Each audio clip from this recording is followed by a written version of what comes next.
اپنی زبان سے پہچانی جاتی ہے۔ آج ہر بندے کی طرف ہے میرا بچہ فر انگلش بولنے لگ جائے، قرآن آئے نہ آئے کوئی فکر نہیں۔ اور آج ہمارے بچوں نے انگریزی اتنی پڑھ لی کہ انگریزوں کو بھی پڑھا سکتے ہیں، بڑی بڑی ڈگریاں لے لی، لیکن شرم کی بات ہے کہ مصطفیٰ کا قرآن اس ایم ایس سی نے اتنا بھی نہیں پڑھا کہ سدا باپ بن جائے تو بیٹا خود اس کا ختم کر سکے۔ اتنا اسلام بھی نہ سیکھا کہ ماں مر جائے تو ٹھیک شرائط کے مطابق اولاد اس کا جنازہ پڑھ سکے۔ کیا سیکھا ہم نے، کیا ترقی کی؟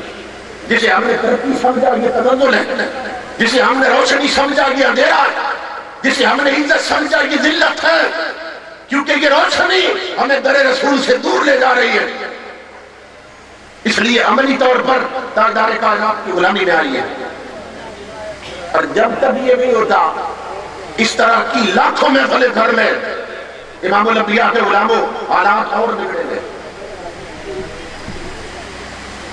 حضرت امام مالک رحمت اللہ تعالیٰ علیہ نے بڑی فکری بات کی، اور یہ بنیاد کی بات ہے، نیند کی بات ہے، جڑ کی بات ہے۔ آپ فرماتے ہیں نہیں یصلح آخر هذه الامت الا ما اصلح اولا۔ آپ فرماتے ہیں حضور کی اس امت کے آخری حصے کی اصلاح بھی اسی طریقے سے ہوگی جس طریقے سے اس کی اصلاح پہلے دور میں مصطفیٰ نے کی تھی صلی اللہ علیہ وسلم۔ تو ہم وہ طریقے چھوڑتے جا رہے ہیں۔ امام الانبیاء کا پیغام کیا تھا امت کے لیے ہمیں وہ معلوم ہی نہیں۔ نمازیں تک لوگوں کی ٹھیک نہیں۔ میں ایک فقیر کے پاس بیٹھا تھا، رو پڑے، فرمانے لگے بیٹا حالات ایسے بن گئے اللہ کی عزت کی قسم مرنے کو دل کرتا ہے، لیکن پھر سوچتا ہوں کہ لوگ جنازہ خراب کر دیں گے۔ وہ فقیر رو پڑے، کہنے لگے لوگ جنازہ خراب کر دیں گے۔ میں نے کہا کیوں؟ کہنے لگے اکثریت کو جنازہ پڑھنا بھی نہیں آتا۔ یہ صورتحال ہے۔ تو حضور صلی اللہ علیہ وسلم کی نگاہ کرم میں لوگ اس وقت آتے ہیں کہ جب عملی طور پر مسلمان بن جائیں۔ آج ہم ذلت کی زندگی گزار رہے ہیں، نحوستیں سر پہ منڈلا رہی ہیں، عذاب الہی کے کوڑے برس رہے ہیں۔ ایسے لگتا ہے تاجدار کائنات نے رحمت کا ہاتھ سے اٹھا لیا۔ یہ زندگی جس تیزی سے غیر اسلامی خطوط پہ چل لے گی، بچیوں کا لباس دیکھ لیجیے۔ میری ماں بہنیں بیٹیاں بھی تشریف لائی ہیں، ان کو پیغام دے رہا ہوں۔ امام الانبیاء نے فرمایا کیف بکم، اے میری امت اس وقت تمہارا کیا حال ہوگا؟ صحابہ بیٹھے تھے سامنے، عرض کی آقا کا، فرمایا اذا فسق فتیانکم وطغى نساؤکم، فرمایا اس وقت میری امت کا کیا حال ہوگا جب جوانوں کی اکثریت فاسق ہو جائے گی اور جب میری امت کی عورتیں شریعت کی ہر حد گزر جائے گی۔ یہ حدیث رسول۔ اب دیکھ لیجئے ساری حدیں گزری ہے کہ نہیں گزری؟ میں ہر سال یورپ جاتا ہوں، وہاں کے کلچر میں اور ہمارے کلچر میں اب فرق نہیں رہا۔ ان کے بچے بھی پبوں کلبوں میں بیٹھے ہیں، ہمارے بچے بھی پبوں اور کلبوں میں بیٹھے ہیں۔ ان کے جسم بھی ننگے عورتوں کے، ہماری عورتوں کے بھی جسم ننگے ہو گئے۔ یہ اس رسول کی امت کی بیٹیاں کہ جن کے پاؤں کی پشت پر بھی غیر محرم کی کبھی نظر نہیں پڑی تھی، اور آج ان بچیوں کی نیک لائنیں نظر آ رہی ہیں۔ سروں سے دوپٹے کیا اترے، آگے کپڑے بھی چلے گئے، اور لعنتوں کا مرکب بن گئی ہماری بہو بیٹیاں۔ رحمت کہاں سے اترے معاشرے پر؟ امام الانبیاء نے فرمایا اس وقت کیا ہوگا جب میری امت کی عورتیں شریعت کی ہر حد گزر جائیں گی۔ صحابہ حیران ہوئے، یا رسول اللہ عورتوں کی شریعت کی حدیں گزر جائیں کیسے ہوگا؟ امام الانبیاء نے فرمایا نساء کاسیات عاریات ممیلات مائلات، یہ سب حدیثیں حضور کی۔ آقا نے فرمایا میری امت پہ وقت آئے گا امت کی عورتیں اتنی بے حیا ہو جائیں گی کہ بدبخت کپڑے پہن کے بھی ننگی پھر رہی ہوگی۔ امام الانبیاء کے غلاموں، جب تک امام الانبیاء کے ارشادات پہ ہم توجہ نہیں کرتے، اور جس چیز کو امام الانبیاء نے ہلاکت قرار دیا، تباہی قرار دیا، جب تک اس سے نہیں بچتے ہمیں دنیا کی کوئی طاقت تباہی سے بچا نہیں سکتی۔ ہمارے عروج کا سبب کیا ہے؟ آقا نے فرمایا ان اللہ یرفع بہذا الکتاب اقواما، فرمایا گری ہوئی قومیں اس قرآن کی بیساکھی کے سارے پھر اٹھ کھڑی ہوتی ہیں. یہ قرآن بیساکھی ہے اور جسے ہم نے الماریوں میں بند کر کے رکھ چھوڑا، یہ ہماری بیساکھی ہے. علامہ اقبال کو ایک بندہ ملنے گیا نا ہم جیسا، قلندر لاہوری، جس کمرے میں اقبال کی چارپائی تھی جہاں سویا کرتے تھے، وہاں اس نے دیکھا کہ مطالعہ کی میز، اس پر کتابیں پڑھی ہیں اور بغیر غلاف کے کتابوں کے اوپر قرآن پاک پڑھا. وہ بندہ کہنے لگا علامہ صاحب میں تو آپ کو بہت بڑا علامہ سمجھ کے آیا اور قرآن کے ساتھ آپ کا یہ تعلق کہ بغیر غلاف کے عام کتابوں کے اوپر رکھا ہے. اقبال نے کہا تو میرے دوست میں کیا کروں؟ کہنے لگا اسے غلاف میں لپیٹے بلند جگہ پہ رکھ دے. اقبال رو پڑا. اس نے کہا میرے دوست مجھے ایک بات کا جواب دے، تم نے کبھی دیکھا ہے کسی معذور نے بیساکھیاں دور رکھ دی؟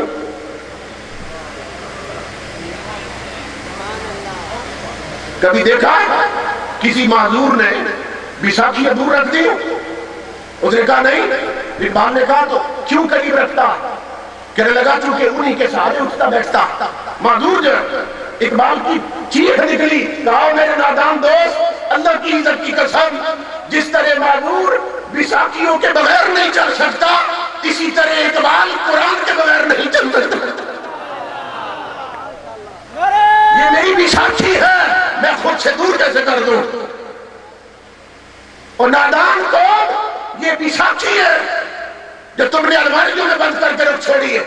گرے ہوئے ہو، اٹھنا چاہتے ہو تو الماری سے اس قرآن کو نکالو اور جھولیوں تک لاؤ. اپنی بہو بیٹیوں کی گھٹی میں مصطفیٰ کا قرآن رکھ دو تاکہ انہیں پتہ چلے شرم اور حیا کسے کا نام ہے. آج ہماری تعلیم ہمیں برباد کر رہی ہے. کیوں؟ یہ لارڈ میکالے کا بنایا ہوا نظام. اور اقبال نے بہت پہلے اس کی پلاننگ سے باخبر کیا تھا. اقبال نے کہا کہ انگریز کی پلاننگ یہ تھی کہ ڈائریکٹ انہیں ہم عیسائی نہیں بنا سکتے. کیسے بنائیں گے؟ یہ ہسٹوریکل فیکٹس بتا رہا ہوں، تاریخی حقیقت ہے. کیا کرو؟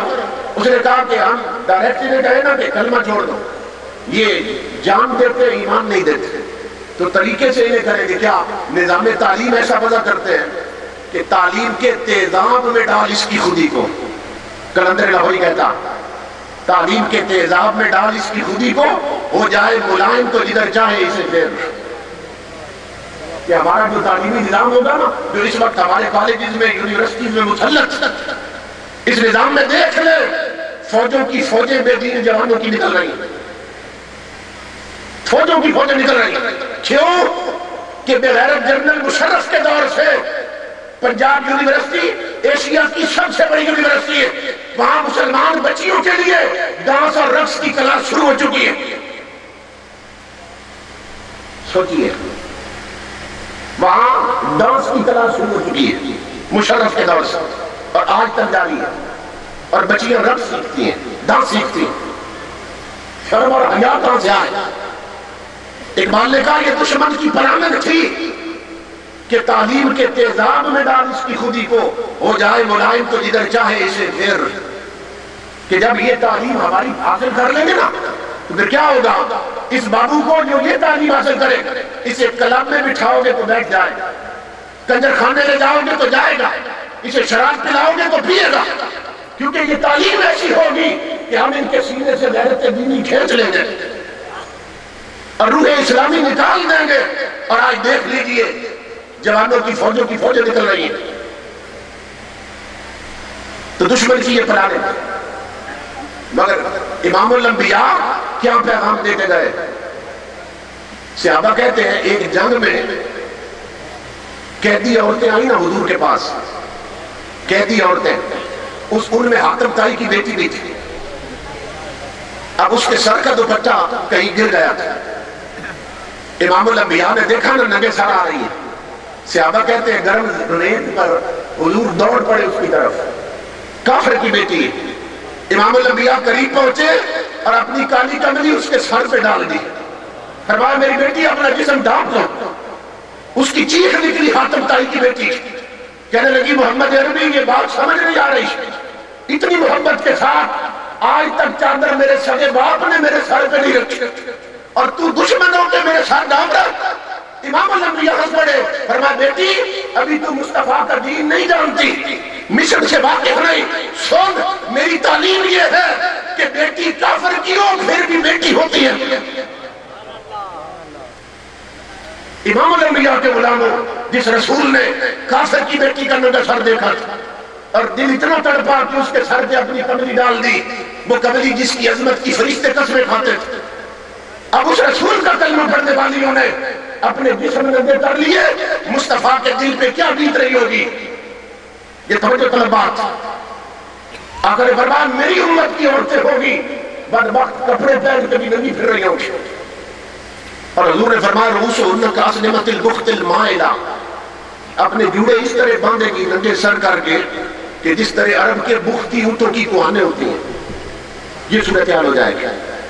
دیکھ لیجیے جوڑے اس طرح باندھے، جسم ننگے ہوں گے، فیشنیبل عورتیں ہوں گے، مٹک مٹک کے چلیں گے، اٹریکٹ کریں گی، لوگوں کو کھینچے گی اپنی طرف، بے پردہ گھروں سے نکلیں گی۔ اور آقا نے فرمایا لعن اللہ الناظرہ والمنظور الیہ، کہ جو ایسی عورتیں نکلیں ان پر بھی لعنت، جو انہیں دیکھے بری نظر سے ان پر بھی لعنت ہوگی۔ تو بتائیے معاشرے میں برکت کہاں سے آئے؟ ہر روز کتنی لعنتیں برستی ہیں۔ اور پڑھے لکھے لوگ چونکہ دینی تعلیم نہیں، اس سبب سے غیرت ختم ہو گئی، انگریز کی تعلیم جو حاصل کی ہے، اپنی بیویوں کو سجا بنا کے بازاروں میں لے کے پھر رہے ہیں۔ ان نادانوں سے کوئی اتنا پوچھے کہ بیوی اپنے دیکھنے کے لیے ہوتی ہے یا دنیا کو دکھانے کے لیے ہوتی ہے؟ کہاں گئی غیرت مسلم؟ تو امام الانبیاء نے فرمایا میری امت کیا ہوگا اس وقت جب عورتیں شریعت کی ہر حد بھرم جائے گی۔ آج یہ وقت آن پہنچا، وہی عورتیں کلمہ پڑھتی ہیں، وہی امت ہے، مگر آج کوئی محمد بن قاسم پیدا نہیں ہو رہا، آج کوئی موسیٰ بن نصیر پیدا نہیں ہو رہا، آج کوئی یوسف بن تاشفیز پیدا نہیں ہو رہا۔ ہماری قسمت کے فیصلے افریقہ میں ہو رہا ہے، اور وہ کتے ان کی جرأت کیا تھی کہ تاجدار کائنات کے دامن پہ ہاتھ ڈالتے ہیں۔ پتہ ہے یہ آگ ہمارے گھر سے لگی ہے، اس طرف لوگوں کو توجہ نہیں ہے، انہیں جرأت نہ تھی اور مجھے یہ ڈر تھا، میں نے بہت شور مچایا، مگر ہماری آواز ایوانوں تک کب جاتی؟ جائے بھی تو بے غیرت حکمران ہیں جو امریکہ کے کتے بن چکے ہیں، وہ کیا کریں گے؟ یہ آگ گھر سے لگی ہے، کیوں؟ کہ اس سے پہلے انہوں نے تو بعد میں بنائی، ایران کے کچھ کتوں نے، ایرانی لوگوں نے، بدبخت لوگوں نے حضرت یوسف علیہ السلام پہ فلم بنائی، حضرت موسیٰ علیہ السلام پہ فلم بنائی، واقعہ کربلا پہ فلم بنائی، اور کتنی توہین کی کہ ایران کی ایک فلم سٹار کنجری کو حضرت زینب بنا دیا، ایک کنجر کو امام حسین بنا دیا، ایک کنجر کو حضرت یوسف بنا دیا۔ دل کے پھپھولے جل اٹھے سینے کے داغ سے، اس گھر کو آگ لگ گئی گھر کے چراغ سے۔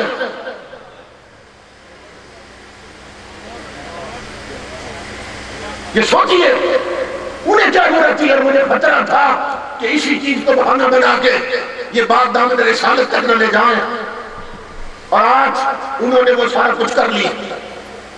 امام الانبیاء کے غلاموں، آنکھیں کھولو، جو ریالٹیز ہیں، جو فیکٹس ہیں، جو حقیقت ہے، ان کی طرف آؤ اور ایک سنجیدہ مزاج قوم بن جاؤ، اور اسلام کا جو آفاقی نظام ہے اس کو عملاً اپنی زندگی میں نافذ کرو، تب جا کر یہ جو ذلت میں اور اس دلدل میں کشتی پھنسی ہے یہ کنارے لگے گی، ورنہ ایسا نہیں ہوگا۔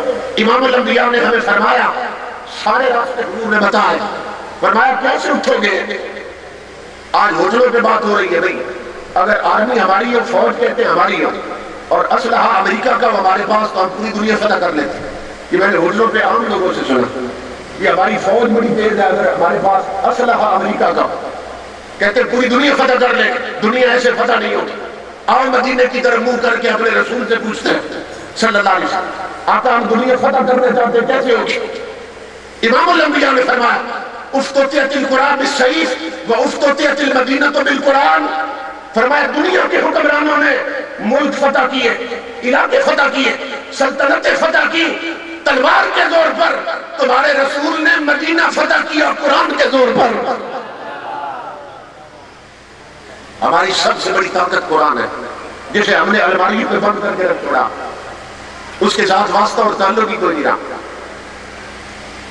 عملی طور پر قرآن پر عمل کرے نہ، پڑھے سمجھے، لیکن اس سے تعلق ہی کوئی نہیں۔ یہ تعلق کاٹ دیا اس جدید نظام نے، اس جدید تعلیم نے۔ امام الانبیاء کے غلاموں جب تعلق تھا، اس وقت جوانوں کا کردار کیا تھا، غور سے سننا۔ آج ہمارا یہ پروگرام میں سب سے پہلے پہنچا ہوں، اور میں نے صبح جا کے جمعہ سے پہلے خطاب کرنا، پھر جمعہ پہ خطاب کرنا۔ گزارش کی تھی کہ جلدی شروع ہو جائے، لیکن انتظامیہ نے کہا کہ قوم ساری میچ دیکھ رہی ہے، اس لیے رسول کا جلسہ اجڑا ہوا ہے۔ اللہ رسول کی محفل اس لیے ابھی تک اجڑی ہوئی ہے کہ قوم ابھی میچ دیکھ رہی ہے۔ اب یہ میچ ختم نہ ہوتا تو آپ سارے بند ادھر ہی ہوتے، چند لوگ آ جاتے۔ یہ ہمارا تعلق ہے رب اور رسول کے ساتھ۔ یہاں تو جس کی پوچھ پہ ہاتھ رکھو کہتا ہے میں عاشق رسول ہوں۔ یہ کیسا عشق ہے کہ ادھر عشاء کے سجدوں کا وقت ہے، ادھر ہماری قوم ٹی وی پہ ڈرامے کی قسطیں دیکھ رہی ہے، ادھر جمعے کی نماز کا وقت ہے، ادھر ہمارے جوان میدان میں کرکٹ کھیل رہے ہیں، ادھر رب اور رسول کی محفل سجی ہے، ادھر قوم کرکٹ میچ دیکھ رہی ہے۔ غیرت مسلم کا ہو گئی، ہمیں معلوم نہیں ایمان کتنی قیمتی شے ہے۔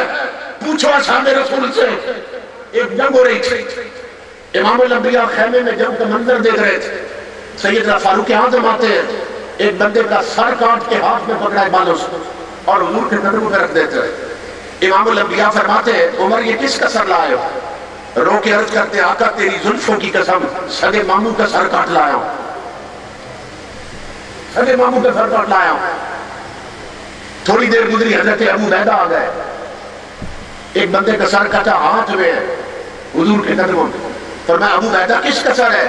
آقا تیرے جوڑوں کی قسم سگے باپ کا سر کاٹ لایا ہوں۔ توجہ طلبات، یہ ہوتا ہے تعلق رسول سے۔ آج ہم برادریاں پال رہے ہیں، آج سیاسی پارٹیاں پال رہے ہیں، عقیدہ ایمان مذہب دوسرے نمبر پہ چلا گیا، پارٹیاں اور برادریاں پہلے نمبر پہ آ گئی۔ یہ تعلق ہے رسول کے ساتھ۔ ایک اور جوان ہے غزوے میں، جوان کا سر کاٹ کے حضور کے قدموں پر رکھ دیے، فرمایا جوان کس کا سر ہے؟ آقا تیری آنکھوں کی قسم سگے بھائی کا سر کاٹ رہا ہوں۔ امام الانبیاء تینوں سے آدمیوں سے پوچھتے ہیں عمر ابو عبیدہ ہو جوان، سر کاٹتے ہوئے ہاتھ نہیں کانپے کہ یہ ماموں کا سر ہے، یہ باپ کا سر ہے اور یہ میرے بھائی کا سر ہے؟ ہاتھ نہیں کانپے، آنکھوں میں آنسو آ گئے تینوں صحابیوں۔ رو کر عرض کی مدینے کے تاجدار ہاتھ کانپ سکتے تھے اگر اپنا سمجھا ہوتا، ہاتھ کانپ سکتے تھے اگر اپنا سمجھا ہوتا۔ ہم نے تو یہ دیکھا ہے جو تمہارا نہیں وہ ہمارا نہیں۔ یہ ہوتا ہے تعلق رسول کے ساتھ۔ اور کرکٹ کا میچ تمہیں ذکر رسول سے دور کر دے، اور کرکٹ کے میچ تمہیں جمعے کی نماز سے دور کر دے، اور ڈرامے کی قسطیں ماں بہنوں بیٹیوں کو عشاء کے سجدے چھڑوا دے، تو کیسا تعلق ہے رب اور رسول کے ساتھ؟ ہمیں معلوم نہیں سجدوں کی قیمت کیا ہے۔ ابھی لاہور میں ایک بزرگ زندہ ہے جو سجدوں کی لذت پا لے نا، ان کا کردار کیا بنتا ہے سننا غور سے۔ ڈاکٹر نے آنکھ کا آپریشن کیا، ٹانکے لگائے، ڈاکٹر نے کہا کہ آپ نے 3 دن سجدہ نہیں کرنا، کیونکہ اگر سر جھکائیں گے تو پھر ٹانکے ادھر جائیں گے، بوجھ پڑے گا آنکھوں پہ، تکلیف پھر نہ آ جائے۔ تو وہ بزرگ، ان کے گھر والے کہتے ہیں ان بزرگوں نے 3 دن روٹی نہیں کھائی۔ بڑی عجیب بات، گھر والے کہتے ہیں ہم نے کہا کہ بزرگوں ڈاکٹر نے سجدے سے منع کیا، روٹی سے تو منع نہیں کیا، روٹی کیوں چھوڑ دی؟ تو ان کی چیخ نکلی، فرمانے لگے جسے سجدہ نہیں کرنا اس کا رزق کھاتے ہوئے مجھے شرم آتی ہے۔ خدا کے لیے سوچئے، کہنے لگے جسے سجدہ نہیں کرنا اس کا رزق کھاتے ہوئے مجھے شرم آتی ہے۔ وہ تو صرف 3 دن کی بات تھی اور اتنا ہزار، اور ہم لوگ ماں کے پیٹ کی کوٹھڑی سے لے کر قبر کی دیواروں تک اس کی ہزاروں نعمتیں کھا کر اسی کے سجدے بھول گئے۔ یہ رمضان گزرا ہے، مسجد بھر گئی تھی، زیادہ لوگ آ گئے، قرآن کی کچھ تلاوت بھی ہونے لگی، لیکن رمضان گزرنے کی دیر تھی کہ مسجدیں پھر ویران، تلاوتیں بند، تعلق ختم ہو گیا۔ اب مسجدوں کی لٹی ہوئی چٹائیاں آواز دے رہی ہیں، ویران وضوگاہیں پوچھ رہی ہیں، الماریوں میں پڑے ہوئے قرآن پوچھتے ہیں مولا کیا رمضان ختم ہوا یا مسلمان ختم ہو گئے؟ یہ ہے تعلق رب اور رسول کے ساتھ۔ سنیے امام الانبیاء کے جوان غلاموں، حضور کا ایک جوان صحابی ہے، آخری بات عرض کر، شادی کی پہلی رات، شادی کی پہلی رات حضور کی مجلس میں بیٹھے ہیں، عشاء پڑھی نا، گفتگو شروع ہوئی، اسے یاد ہی نہیں ہے میری سہاگ رات، آدھی رات کا قریب وقت ہو گیا، امام الانبیاء نے خود فرمایا جوان یہ تو تیری آج شادی کی رات، جاؤ نا دلہن تیرا انتظار کر رہی ہے۔ آقا آپ فرماتے ہیں تو جاتا ہوں۔ آدھی رات وقت چلتا گیا، مدینہ کی گلیوں میں گھر پہنچا نا، دلہن کے کمرے میں قدم رکھا اس نے، اندر سے گھٹی لگائی، چارپائی کے قریب گیا، جوتے اتارے، چارپائی پہ بیٹھ گیا، مدینہ کا شہر، آدھی رات کا وقت، ادھر جوان کا ہاتھ دلہن کے گھونگھٹ کی طرف گیا، اپنی شریک زندگی کو دیکھے، اس سے محبت بھری بات کرے، قریب تھا کہ دونوں جوان جذبے آپس میں ہم کلام ہوتے، کوئی محبت بھری بات کر